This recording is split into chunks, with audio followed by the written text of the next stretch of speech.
From the New York Times, I'm Michael Barbaro. This is The Daily.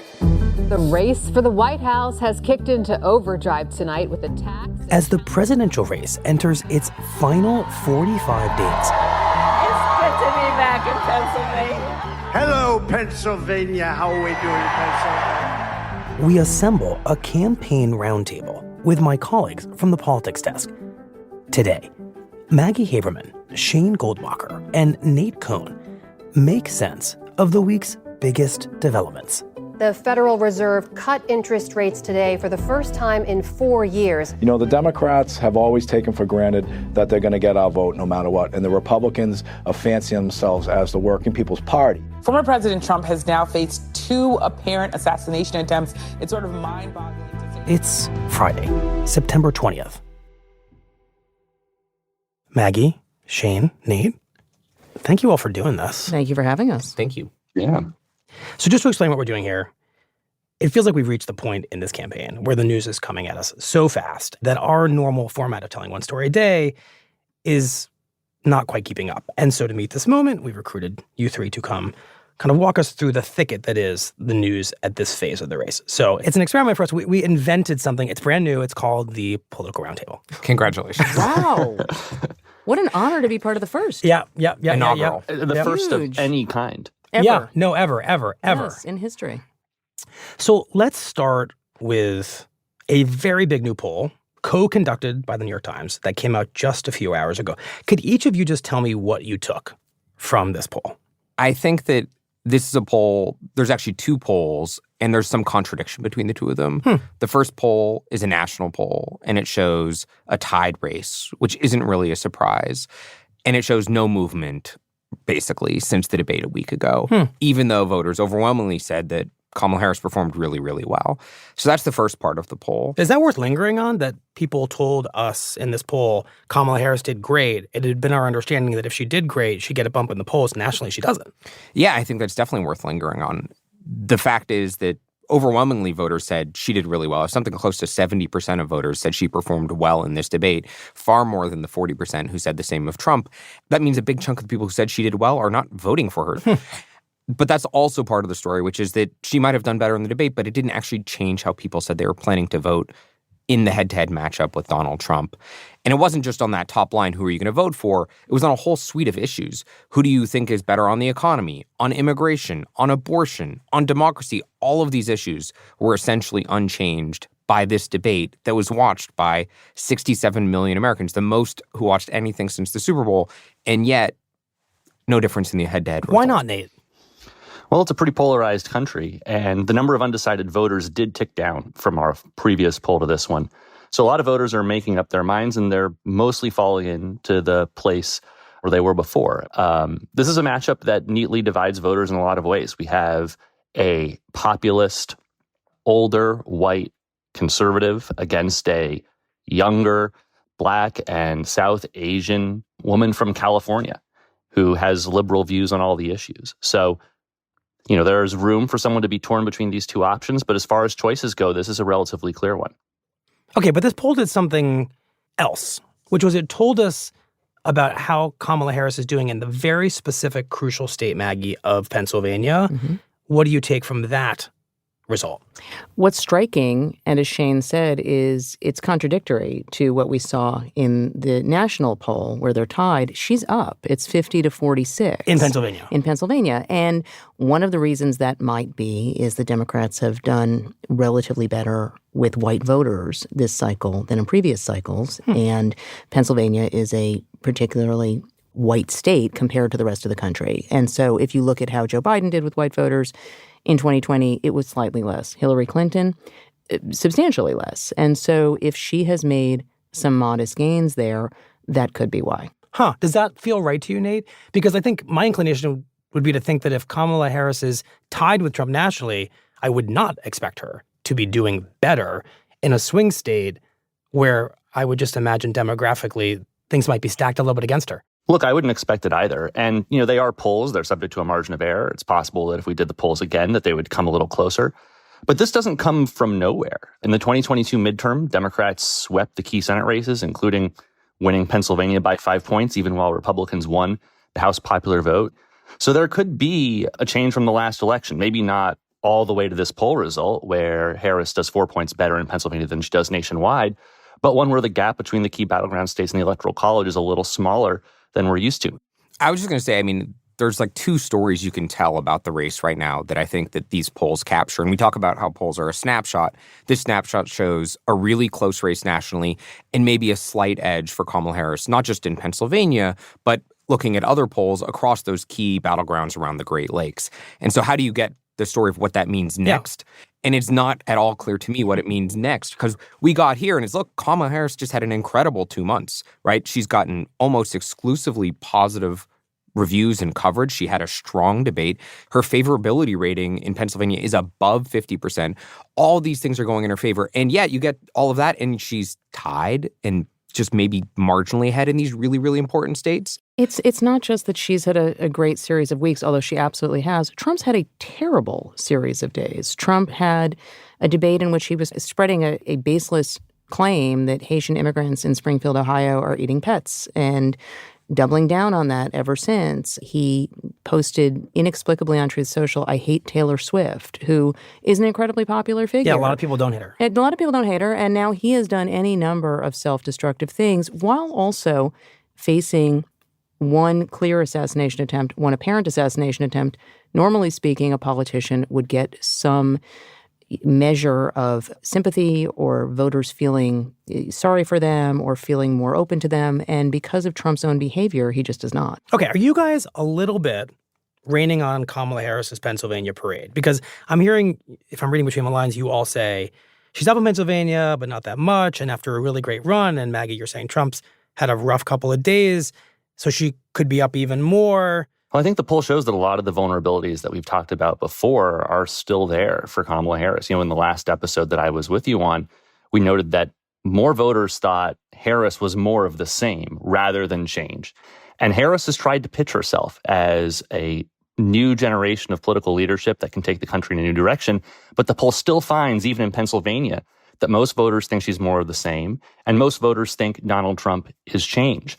And to me, that just shows that she is swimming a little bit upstream in this election. One related issue here that may be another reason to rain a bit on Harris's parade is that Harris's strength in this poll comes out of white college graduates.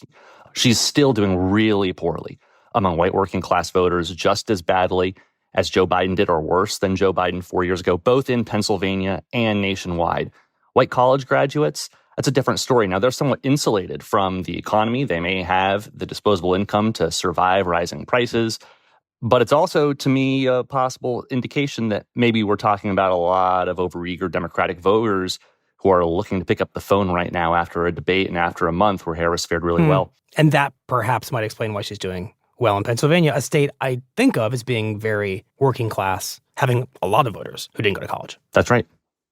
Okay, something happened right before this poll, and that's that the Fed lowered the interest rate, something we've been waiting for and talking about for a really long time. In theory, that should make certain prices, especially the price of a 30-year fixed-rate mortgage, start to come down. When it comes to the economy and how voters view these two candidates, is that too little too late if you're Kamala Harris? Is that a frustrating bit of timing for Donald Trump, or does it not much matter at all? I mean, Donald Trump was complaining about it as political yesterday, so it tells you how he sees it. He's clearly frustrated and thinks that it might help Democrats. And could it help Harris? Sure, it could help Harris. But I think you are going to see Trump and Republicans claim that this was some form of interference by Democrats. Yeah, I mean, I think that the interest rates lead to changes in some of the few economic numbers that people experience in their life, right? This is the kind of thing that it juices the economy in a way that, like, people don't see immediately, but it can change how people feel. Right. I think it's going to take a bit of time. In Pennsylvania, only 22% of voters thought the economy was excellent or good in this survey. There's a lot of ground to make up here before the economy starts being anything like an advantage for Harris. Voters have believed for years that the economy was bad. I don't know that they're going to change their views on this very quickly. I think we're going to go take an ad break. Do you want to give it to us? We'll be right back.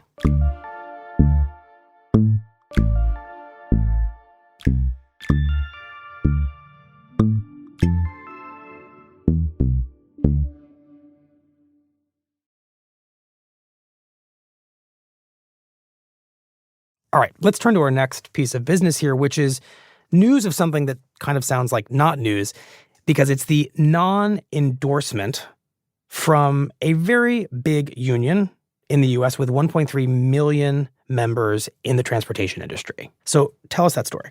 Sure. The International Brotherhood of Teamsters, they are in a variety of states across the country, hugely influential, for 30 years endorsed Democrats.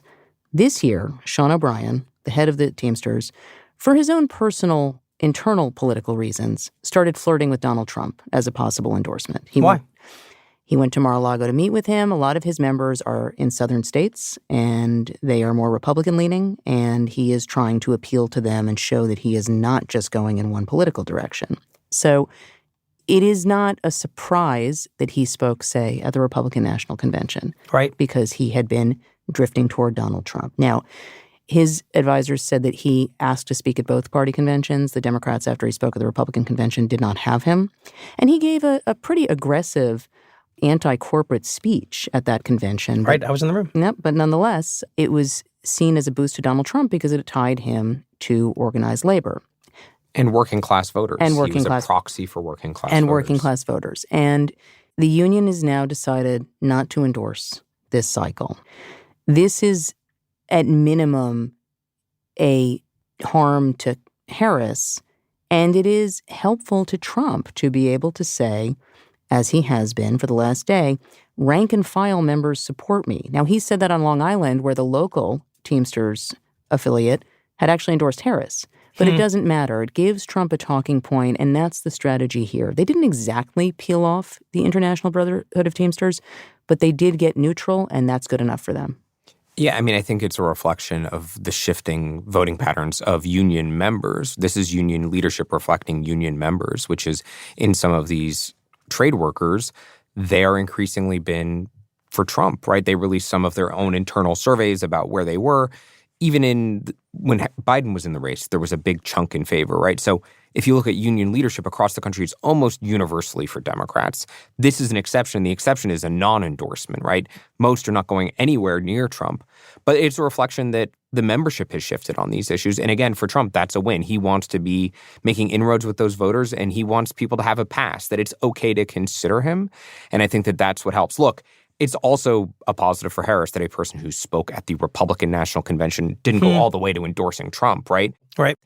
Nate, why does it matter that the Teamsters union has, in effect, de facto, kind of signaled an affinity for Trump and not given the Democrats what they may have viewed as their kind of birthright, which was the endorsement of such a powerful, longtime Democratic-leaning union?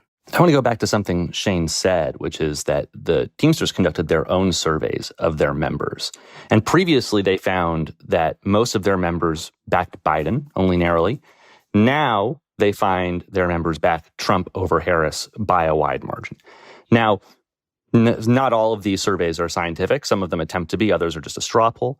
But this is part of a larger pattern that we see in our data, which is a further decline in Democratic support among white working class voters since Harris became the nominee. And a group like the Teamsters is suddenly up for grabs. This is something of a sharp turn, but I think we do need to talk about the fallout from what happened 5 days ago. It feels like it's a lot longer than that. And that is this second plot to try to kill Donald Trump. And so I want to ask you all to help us think through what this second attempt means for Trump and what it means for the electorate, because we're really dealing with something truly unprecedented. I mean, I remember seeing the first statement that Kamala Harris put out, which is that violence has no place in this country. And, you know, it just made me think that I'm not sure that's true anymore, that there is increasingly a place where violence is in our country and in our politics. And when you go back and think through all the different people who are political leaders who have been subjected to violence recently, it's a long list. And of course, we had the violence on January 6th. And so, you know, these are horrific things, and they're a reminder that this country isn't that far from violence anymore. Maggie, what's your sense of how Trump personally is handling the fact that two people seem to want to try to kill him in the past 2 months? How is that affecting him based on your reporting? Is it affecting him? It's an interesting question, Michael, and we got a bit of an answer at the rally. on Long Island on Wednesday night. So after the shooting in Butler, Pennsylvania, Trump was clearly in shock, and lots of people around him described him that way, and I think he probably still is to some extent. After what happened on Sunday in West Palm Beach, people who talked to him that afternoon and saw him that afternoon said it was as if nothing had happened, that he just basically resumed life. It just became more grist for his storytelling, but he wasn't stuck on it the same way, and he wasn't processing it the same way. And yet, at his rally, in the middle of an answer about, I don't even remember what, I think it was tax policy or economic policy, you can see on the live stream, if listeners were to watch it, his eyes flicker to his right, and he sees someone moving. And he sort of startles, and he says to the crowd that he thought, essentially I'm paraphrasing, but he thought somebody was coming up, meaning coming up on stage. And he said, I thought that I was going to have to get ready to fight, and then jokingly says that he's got a bit of a yip problem. Just translate that.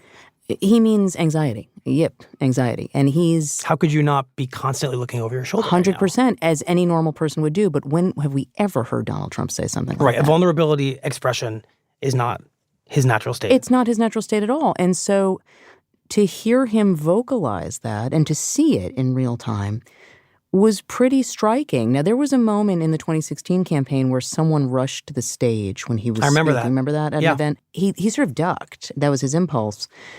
That was the only time I've ever seen anything close. This was really somebody who is on high alert right now. And so even if he is not saying, yes, I'm worried, yes, this is scary, because he will never say something like that, he clearly is and is clearly experiencing it. Very understandably. Nate, when we think about these back-to-back plots, how do you try to assess the way voters think about it? I don't think we have asked people in polls about this, but just knowing what you know about how the electorate processes things, what are you thinking? We haven't asked a single question about it, to your point.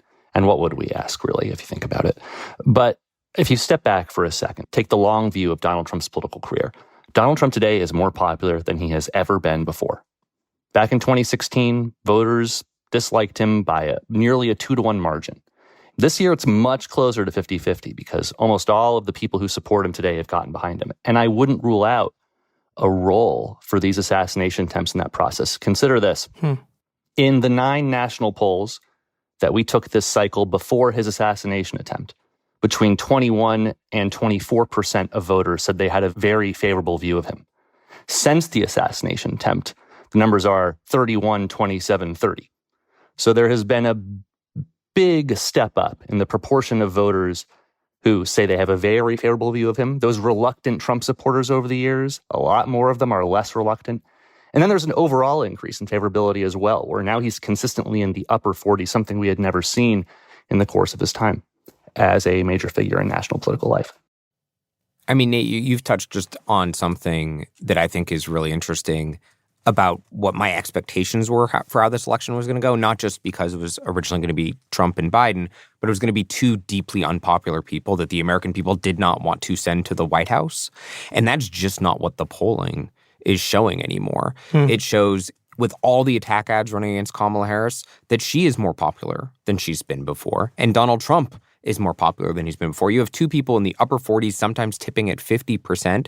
That's really popular right now in this country. Like, we have had people in the 30s, in the 40s. So we actually have a shifting dynamic of what voters are thinking about these choices. They don't dislike these choices nearly as much as we expected a few months ago. That's very true. And 2024 was beginning to look like a replay of 2016, where there were these 2 deeply disliked candidates, and it was going to be whoever was less disliked ended up winning. That's still usually how elections work. But if there is an election that could scramble that, it could be this one. Well, guys, that's it. Wow, a historic first of a roundtable in America. That was fun. Thank you, Michael. Thanks for having us. You know, when they set up the exhibit in the Museum of Media History, I'm going to be really proud to be in that photograph. Thank you for having us. This was fun. Thank you, Nate, Maggie, Shane. Appreciate it. Thank you. Thanks, Michael. Let's do it again.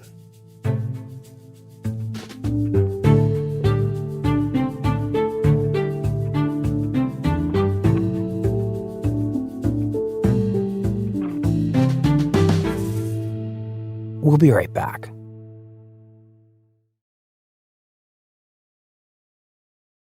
Here's what else you need to know today. On Thursday, the leader of Hezbollah accused Israel of breaking, quote, all conventions and laws by blowing up thousands of handheld devices belonging to Hezbollah fighters over the past 2 days, and vowed to seek revenge.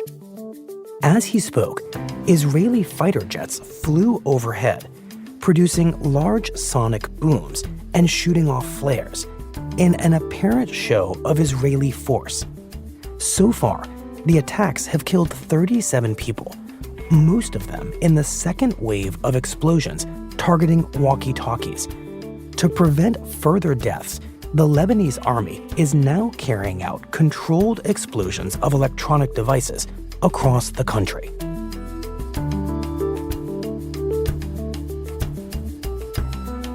Today's episode was produced by Diana Nguyen and Nina Feldman. It was edited by Rachel Quester with help from Paige Cowett.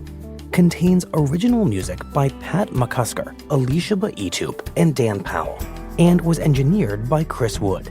Our theme music is by Jim Brunberg and Ben Landsberg of Wonderly. Remember, you can catch a new episode of The Interview right here tomorrow. David Marchese talks with the Irish writer Sally Rooney, who's written a new novel called Intermezzo. One of the things that I find difficult to accept is like that I only get one life. That's it. I'm just me, and like I can never be anyone else. And in a way, being a novelist allows me to get around that problem.